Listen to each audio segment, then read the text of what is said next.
tugira uruvyaro rushasha rushobora kumva iyo ruja rushobora guteza imbere igihugu nukumenya yuko itanguriro ry'ubwenge nukumenya Imana. Shaka kugira iki utazi Imana ntuzopfa uteye imbere, kuko iminsi yose uteza kumenya ko hari icaremye ibi bintu byose si gwawe, uteza kubimenya. Icambere rero niba ushaka gutera imbere banza umenye kubera iki Imana yakuremye. Hano baza muri mwebwe umwe wese ni ico kibazo na kibazo mu mutima wiwe, kubera iki Imana yakuremye. Ikintu cambere rero banza mwishure nimwamushaka gutera imbere, ikibazo cambere kandi candike, Imana yandemye kubera iki? Yakuremeye iki? Aho mwozingura Bibiliya mwoharandira mwohateba kwere, reka ndahabarangire hakiri kare kugira vyorohe. Imana ihejeje kurema ibintu byose ngaha ku isi, ngo iraraba neza ibona byose ni vyiza cyane. Yari kwitegura iki?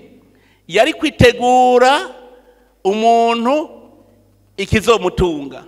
Nta numwe Imana yaremye itamuhaye ububwiriza, kuko yaremye umuntu ivuze iti tureme umuntu tumwishushanye ko duce tumuha kugaba ibiri ku isi vyose. Soma muri itanguriro ikigabane ca mbere kuva ku murongo wa 26 gushika ku 28.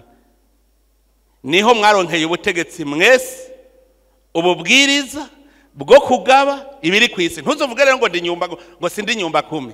Wewe urafise ububwiriza aha ku isi, ugaba ibiri ku isi vyose. Aho uri no kuvuga wowe aho uhagaze ni wewe mugaba.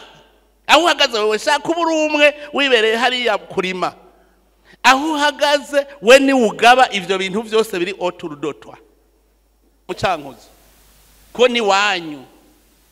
Igihe cyo utazawimva ko hose ari wanyu, ukazokuvuga ngo ngurumva ngo abanyengozi ngo bahamazani wacu, nawe gende wabo kuko ni wanyu hose. Burya ico nico cambere gikunda konona mu gihugu, abantu ntibumve yuko igihugu cyose ari gwabo. Numva rero nico gituma dutegerezwa kugikingira tugira igihugu.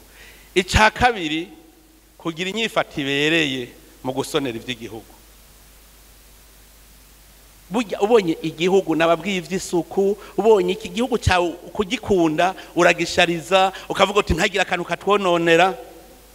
Murada bivuga ivy'igihugu dusonera bitatu bikomeye: ni itunga ry'igihugu, amategeko y'igihugu, n'umuntu w'igihugu.